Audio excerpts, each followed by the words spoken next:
Hi there, Capricorn. Thank you for joining me for your monthly forecast for August.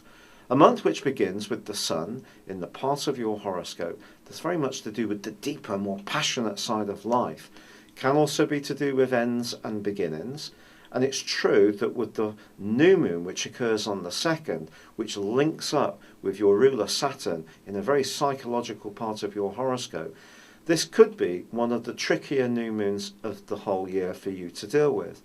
It may confront you with a situation or a set of circumstances that you may be a little bit reluctant to look at.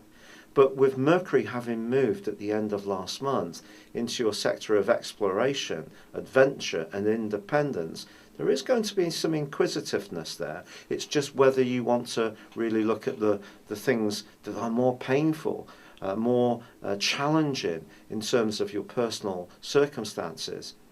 Also, it has to be said that there is the role of Venus.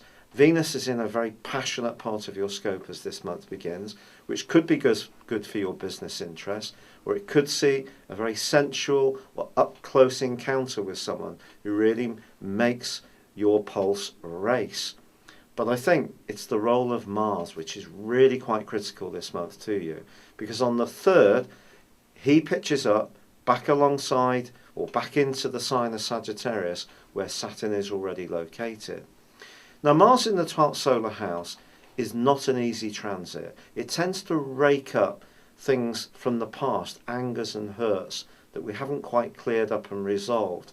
But it can come about, or how it stimulates these emotions to the surface is very unpredictable. One moment we can feel tearful, the next we can feel full of anger.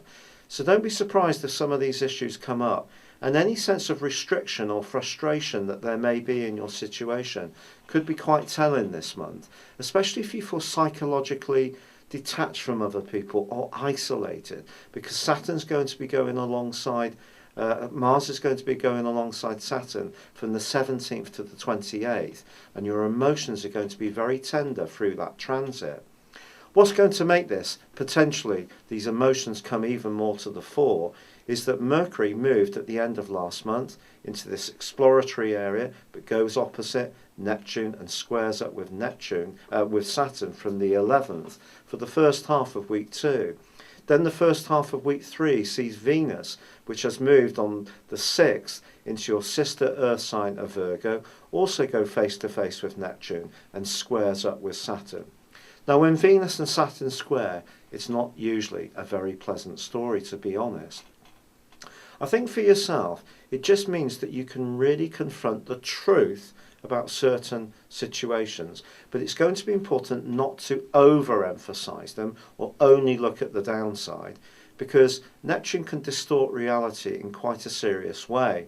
And the eclipse which occurs mid-month, it's a partial eclipse in Aquarius, that's angling up with Uranus, and that once more can remind you about your energies around the values in your life, the foundations, or anything to do with your home situation, which is not quite as stable as you would like.